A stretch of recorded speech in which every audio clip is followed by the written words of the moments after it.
श्रवण मास की कृष्ण पक्ष की पंचमी तिथि के दिन भैया पंचमी और नाग पंचमी का त्योहार मनाया जाता है। देश के कुछ भाग में इस दिन नाग पंचमी का त्योहार मनाया जाता है। यह भाई बहन का त्योहार है। यह व्रत बहनें अपनी भाई की मंगल कामनाओं के लिए रखती हैं।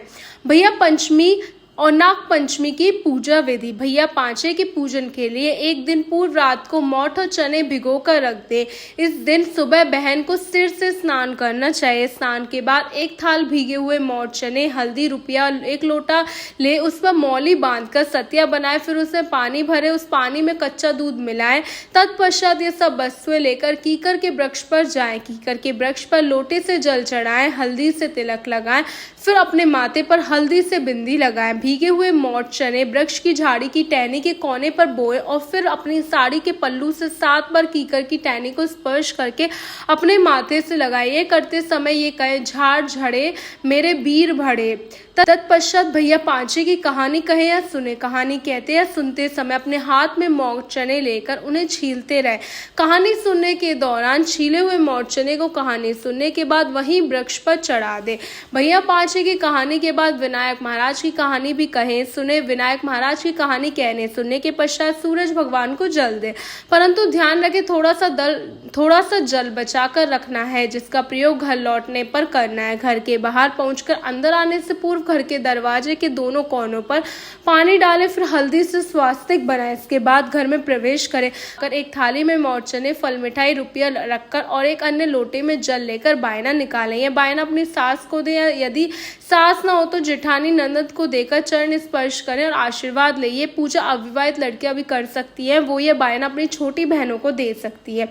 भैया पंचमी के उद्यापन की विधि। नवविवाहित स्त्री को शादी के पहले वर्ष अपने मायके में ही भैया पंचमी मनानी चाहिए। अच्छे से तैयार होकर सिर पर चुंदरी ओढ़कर भैया पंचमी की विधि विधान से पूजा करके कहानी सुनने के बाद एक थाली में भीगे हुए मोठ चने रखकर साथ में फल, मिठाई, साड़ी, ब्लाउज और दक्षिणा रखकर बायना लेकर ससुराल जाकर अपनी सास, ननद या जेठानी को दे और उनके चरण स्पर्श करके आशीर्वाद प्राप्त। भैया पांचे और नाग पंचमी की कहानी। बहुत समय पहले की बात है। गांव में एक साहूकार रहता था। उसके 7 पुत्र थे। वो 7 पुत्र विवाहित थे। साहूकार की 6 बहुओं के भाई थे। उनका मायका बहुत समृद्ध था, परंतु 7वीं बहू के कोई भाई नहीं था, ना ही उसका कोई मायका था, ना ही उसका मायका इतना धनवान था। एक बार श्रवण मास की भैया पंचमी आई, तब साहूकार की 6 बहुएं अपने मायके जाने की तैयारी करने लगी।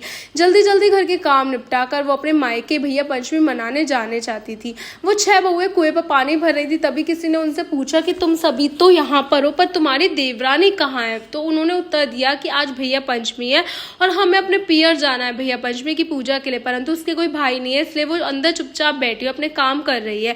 उन सबकी बात एक सर्प सुन रहा था। एक बार उस छोटी बहू ने उस सर्प के जीवन की रक्षा करी थी, इसलिए वो सर्प उसका आभारी था। उन बहुओं की बातें सुनकर सर्प उन बहुओं के पीछे उनके घर पहुंच गया। घर पहुंचकर उस सर्प ने एक आदमी का रूप धारण कर लिया। घर में आकर उस सर्प ने साहूकार की छोटी बहू को अपनी बहन बताया। कहा कि वो उसके दूर के रिश्तेदार का भाई है। उसने वहां सबका अभिवादन किया, लेकिन छोटी बहू को यकीन नहीं हुआ, इसलिए उसने उससे कहा, मेरा कोई भाई नहीं है, तुम कौन हो? मैं तुम्हें नहीं जानती। तब उसने उसको विश्वास दिलाया कि वह उसका भाई है और कहा कि मेरा जन्म तुम्हारे विवाह के बाद हुआ है। यह जानकर उसको बहुत खुशी हुई। सबसे कहने लगी, मेरा भाई आया, मेरा भाई है।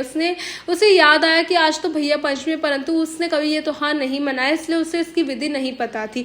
उसने अपनी सास से भैया पंचमी की विधि पूछी। बोली, सासू माँ, मेरा भैया आया और आज भैया पंचमी में क्या करूं? उसकी सास ने कहा, पहले चूल्हा लीप, फिर उस पर चावल चढ़ा। जब चावल बन जाए उसमें घी बूरा मिलाकर अपने भाई को खिला। उसने वैसा ही किया। खाना खाने के बाद उसका भाई ने कहा, बहन, मैं तुम्हें अपने घर ले जाने आया हूँ, सब तुमसे मिलकर बहुत खुश होंगे। बहू ने अपनी सास से पूछा तो उसकी सासू ने भी उसे जाने की आज्ञा दे दी। जब इंसान के रूप में सर्प अपनी बहन को अपने साथ लेकर वहां से चला तो उसने मार्ग में उस बहन को अपने विषय में बताया कि मैं एक सर्प हूँ और एक बार तुमने मेरे जीवन की रक्षा की थी और मुझे भाई माना था, इसलिए मैं अब तुम्हारा धर्म भाई हूँ। अपने बिल के पास पहुंचकर मैं असली रूप में आऊंगा, तब तुम बिना डरे मेरी पूंछ को पकड़ लेना और मेरे साथ बाम्बी में आ जाना। उसने वैसा ही किया। बाम्बी में पहुंचने के बाद उस सर्प ने उसे अपने परिवार से मिलाया। अपनी पत्नी से कही, ये मेरी धर्म बहन है। तब उसकी पत्नी बोली, ये मेरी ननंद है। भतीजे बोले, हमारी बुआ आई है। सबने मिलकर उसका स्वागत किया। साहूकार की छोटी बहू ने वहां देखा कि सांप के बच्चों की माँ अपने बच्चे और छोटे भाई बहनों को घंटी बजाकर बुलाती है दूध पीने के लिए।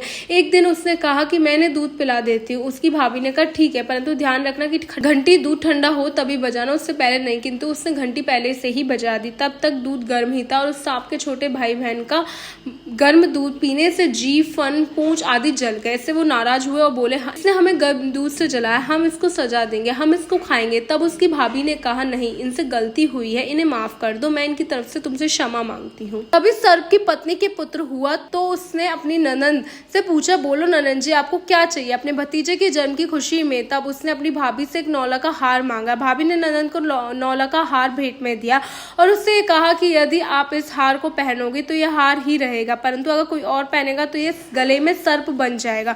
इधर साहूकार का छोटा लड़का अपनी पत्नी को लेने के लिए आया तो उसकी पत्नी ने ईश्वर से प्रार्थना की, हे ईश्वर, यदि मेरे पति को ये पता चलेगा कि एक सर्प मेरा भाई है तो पता नहीं उन्हें कैसा लगेगा, इसलिए आप इस बाम्बी के स्थान पर महल बना दो। ईश्वर ने उसकी मनोकामना पूरी कर दी। जहाँ बाम्बी थी वहाँ एक सुंदर महल बना दिया। साहूकार का बेटा वहाँ आया और 2 दिन के लिए वहाँ रुका। उसका वहाँ बहुत आदर सत्कार हुआ। फिर जब उस लड़के ने अपनी पत्नी को लेकर जाने के लिए कहा तो उस धर्म भाई ने विदा करते समय बहुत सारे दास दासी, हाथी घोड़े, धन दौलत देकर उन्हें विदा किया। जब वो वहां से निकले तो मार्ग में साहूकार के बेटे को याद आया कि वो वहां पर अपना कुछ सामान भूल आया। उसे अपना सामान लाने के लिए वापस जाने के लिए कहा तो उसकी स्त्री ने कहा, ऐसा कौन सा कीमती सामान है जिसके लिए हम दोबारा लौटे, हम अभी अपने घर चलते हैं। परंतु उसका पति नहीं माना, वापस लौटकर उसकी उसी स्थान पर आ गया। परंतु अब वहां पर कोई ना तो महल था, वहां तो सांप की बाम्बी थी। यह देखकर साहूकार के बेटे को बहुत क्रोध आया। अपनी स्त्री से कहा कि तुमने मुझे भ्रम में रखा, तुमने मुझे धोखा दिया, अब मुझे सच सच बता कि क्या माजरा है। तब उसकी पत्नी ने उसे सारी कहानी सुना दी और कहा कि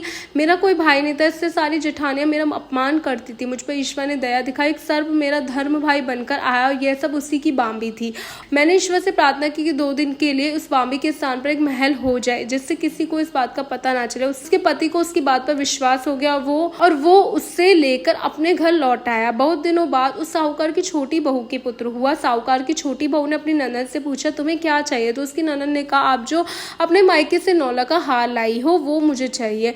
तब छोटी बहू ने उससे कहा कि तुम उसकी जगह कुछ भी मांग लो, मैं तुम्हें खुशी खुशी दे दूंगी, पर उससे मत मांगो, ये मेरे पियर का हार है, यदि इसे मेरे अतिरिक्त कोई दूसरा पहनेगा तो ये सर्प बन जाएगा। परंतु उसकी ननद नहीं मानी और बोली, नहीं, मुझे वही हार चाहिए। तब उस बहू ने अपनी ननद को वो हार दे दिया। जैसे ही वो ननद उस हार को हाथ में लेकर देखने लगी तभी वो सर्प बन गया। देखकर ननद बहुत डर गई। तब छोटी बहू ने कहा, मैंने आपसे पहले ही कहा था, ये मेरे पीहर का हार है। फिर उसने अपनी ननद को अपनी सारी कहानी बताई, कैसे एक सर्प उसका धर्म भाई बनकर आया, उसने उसकी पीहर की कामना पूरी की। सुनकर सभी को बड़ा अचंभा हुआ, किस प्रकार सच्चे मन से ईश्वर से भैया पंचमी के दिन उसने जो मांगा ईश्वर ने उसे दिया। इसलिए जो भी श्रवण मास की कृष्ण पक्ष की पंचमी तिथि को भैया पांचवें मनाए, विधि विधान से पूजा करे, साथ ही विनायक जी की कहानी कहे या सुने, उन सब की ईश्वर सभी मनोकामना पूरी करते हैं। जैसे साहूकार की छोटी बहू को दिया वैसे सबको देना। बोलो भैया पंचमी की जय, भैया पांचवे की जय, नाग पंचमी की जय। जी की कहानी। एक दिन एक लड़का विंध्याचल जी से मिलने के लिए अपने घर से चल दिया। अपनी माँ से बोला कि मैं विंध्याचल जी से मिलकर ही वापस आऊंगा। चलते चलते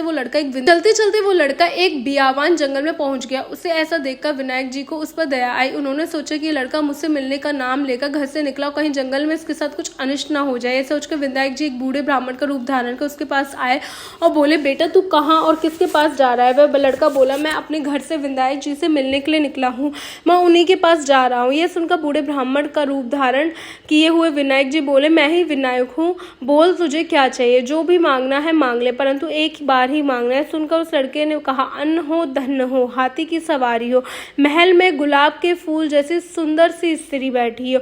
उसकी चतुराई देखकर विनायक जी प्रश्न होगा, बोले, लड़के तूने तो सब कुछ मांग लिया, जा सब कुछ वैसा ही हो जाएगा जैसे तूने मांगा है। वो लड़का फिर अपने घर आया तो उसने देखा कि एक सुंदर सी बहू चौकी पर बैठी है और घर में बहुत सा धन आ गया। उस लड़के ने अपनी माँ से कहा, देख माँ, मुझे विनायक जी ने इतना धन दिया, ये सब मैंने विनायक जी से मांगा है। विनायक महाराज, जैसे आपने उस लड़के को दिया उसकी सुनी, वैसे सबकी सुनना, जैसा उसको दिया वैसे सबको देना, कहते सुनते हुक्रा भरने वालों को भी देना, कहने सुनने वाले हमारे पूरे परिवार की मनोकामना पूर्ण करना। बोलो विनायक भगवान की जय।